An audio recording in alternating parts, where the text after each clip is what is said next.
In this video, we're going to talk about how to set up Dynamics GP to automatically enforce your specific overtime rules for employees. Let's begin by looking at the rules that are assigned to a specific employee, Adam Barr. On this window, you can see the rule codes that are assigned.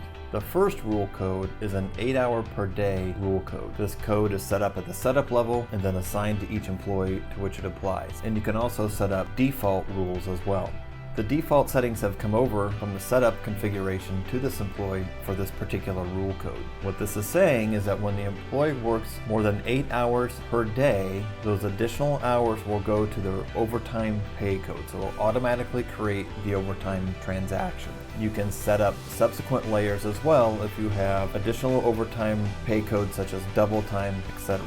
You can also define the pay code hours that get used in the overtime calculation. For example, if employees don't earn overtime on PTO or sick time, we will not include those in the calculation. So this employee has an 8-hour per day rule, and the employee also has a 40-hour per week rule, which you can define your own hours on a daily basis, a weekly basis, and a per pay period basis. And it will also work across pay periods for semi-monthly employees, as well as support the 7th consecutive day overtime rule in the state of California. Let's take a quick look at a payroll transaction. Here we have the same employee, Adam Barr, who has worked 8 hours most of the days for 4 days, 10 hours on one particular day, and then he has an additional day of 3 hours. What we would anticipate is that the 8-hour per day rule will address this day in which the employee worked 10 hours. Then the 40-hour per week rule would take care of these 3 additional hours. The rules are sequenced as defined in the configuration, so the daily rule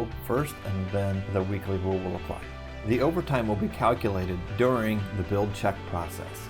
As we look at our build check file report, we will see an additional 2-hour overtime transaction, which was created, and the 3 hours of overtime from that additional day that were also created. So the 2 hours are coming from the 8-hour per day rule, and the 3 hours are coming from the 40-hour per week rule. This is all happening automatically. As you process payroll, you set up the rules and let the system do the work for you. Thanks for watching.